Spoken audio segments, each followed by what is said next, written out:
নির্যাতন করছিস। রান্না করা বাদ দিয়ে পিছনে করে রাগী লোক নিয়ে বলল, শুরু হয়ে গেছে ছেড়ে দেওয়া। আই কি বিড়বিড় করছিস?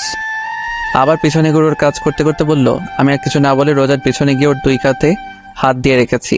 রোজা আমার হাতের স্পর্শ পেয়ে কিছুটা কেঁপে উঠল। আমি কি বলছি, আমার কাঁধ ব্যথা করতেছে? না তো। তাহলে তুই আমার কাঁধে হাত রেখেছিস কেন? আমাকে জড়িয়ে ধর, না হলে। কি আর করা, শেষমেশ রোজাকে জড়িয়ে ধরতে হলো। কিন্তু ওকে জড়িয়ে ধরতে দুজনে কেঁপে উঠলাম। কেমন যেন এক অন্যরকম অনুভূতি।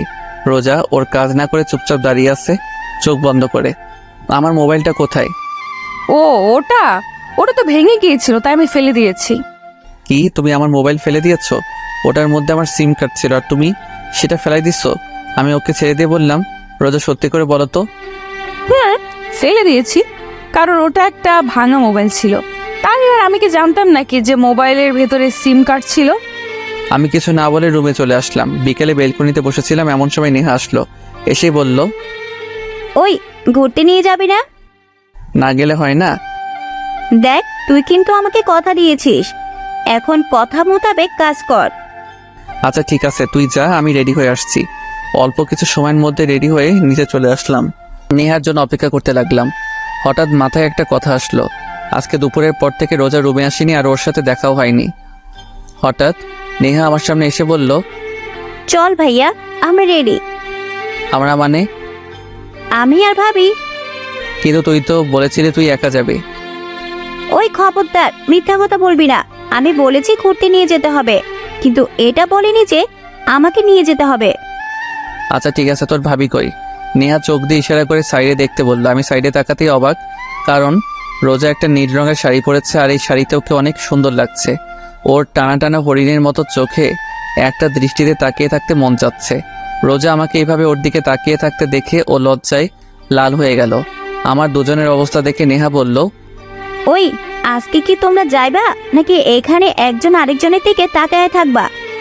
নেহার কথা শুনে আমাদের দুজনের ঘোর কাটলো। চলো।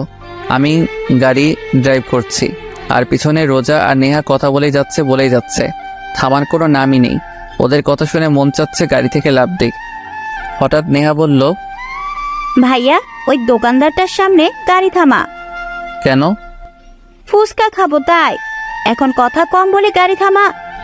দোকানটার সামনে গাড়ি থামাতে রোজা আর নেহা গাড়ি থেকে হাওয়া বাইরে তাকিয়ে দেখি ওরা দোকানের দিকে হাঁটা দিচ্ছে। কি আর করার, ওদের পিছে পিছে যেতে হলো।